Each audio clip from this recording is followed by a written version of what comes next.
ಹಾಗಾಗಿ ಎರಡು ತನಿಖಾ ಸಂಸ್ಥೆಗಳಲ್ಲಿ FIR ಆಗಿದೆ ಸರ್. ಇದ್ದಾಗಲೂ ಕೂಡ ಸಿಎಂಗೆ ನೈತಿಕತೆ ಪ್ರಶ್ನೆ ಎದುರಾಗಲ್ವಾ ಅಂತ.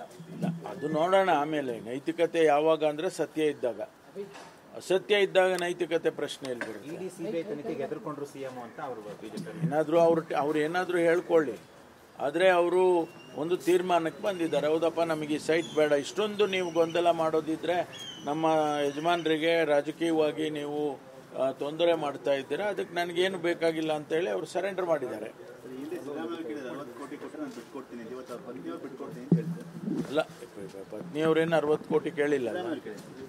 ಸಿದ್ದರಾಮಯ್ಯನವ್ರು ಅವತ್ತು ಹೇಳಿದ್ದು ಒಂದು ಸ್ಟೇಟ್ಮೆಂಟ್ ಹೇಳಿದ್ರೆ ಬಿಟ್ಟರೆ ಅವರೇನು ಕಾಗದ ಬರೆದಿಲ್ಲ. ನೀವು 62 ಕೋಟಿ ನನಗೆ ಕೊಡಿ, ನನಗೆ ಬಿಟ್ಕೊಡ್ತೀನಿ ಅಂತ ಅವರು ಒಂದು ಸ್ಟೇಟ್ಮೆಂಟು ಅವತ್ತು ಭಾಷಣ ಮಾಡುವಾಗ ಹೇಳಿದರು. ಆದರೆ ಅದು ಇವತ್ತು ಆ ಪ್ರಶ್ನೆ ಬರೋದಿಲ್ವಲ್ಲ. ಇವತ್ತು ಅವ್ರು ನಾವು ಹಣನೂ ಕೇಳೋದಿಲ್ಲ, ಏನೂ ಇಲ್ಲ, ಅದನ್ನು ಬಿಟ್ಕೊಡ್ತೀವಿ ಅಂತ ಹೇಳಿದ್ದಾರೆ. ಸೈಟ್ ವಾಪಸ್ ಕೊಡೋ ಮೂಲಕ ಸರ್ ಎಲ್ಲೊಂದು ಕಡೆ ತಪ್ಪಾಗಿದೆ ಅಂತ ಇವರೇ ನೋ, ಅವ್ರು ಹೇಳಿದಾರಲ್ಲ, ಕ್ಲಾರಿಫೈ ಮಾಡಿದ್ದಾರೆ ಯಾವ ಕಾರಣಕ್ಕೆ ನಾನು ಬಿಟ್ಕೊಡ್ತಾ ಇದ್ದೀನಿ ಅನ್ನೋದನ್ನ ಹೇಳಿದಾರಲ್ವಾ. ಅವರು ರಾಜಕೀಯ ಕಾರಣಕ್ಕೆ ನೀವು ದುರುಪಯೋಗ ಮಾಡಿಕೊಂಡು ನಮ್ಮ ಯಜಮಾನರ ಮೇಲೆ ಇಲ್ಲ ಸಲ್ಲದ ಆಪಾದನೆ ಮಾಡ್ತಾ ಇದ್ದೀರಾ, ಅದಕ್ಕೋಸ್ಕರ ಕೊಡ್ತೀನಿ ಅಂತ ಹೇಳಿದ್ದಾರೆ ವಿನಃ ಹೆದರ್ಕೊಂಡು ಕೊಟ್ಟಿದ್ದಾರೆ ಅಥವಾ ಇನ್ನೇನಕ್ಕೋ ಕೊಟ್ಟಿದ್ದಾರೆ ಅನ್ನೋದು ಪ್ರಶ್ನೆ ಬರಲ್ಲ. ಹೌದು, ತಡ ಅದು ಒಂದೊಂದ್ಸರಿ ತಡ ಆದರೂ ಕೂಡ ಅದು ನಿರ್ಧಾರಗಳು ಸರಿಯಾಗೇ ಇರ್ತಾವಲ್ಲ.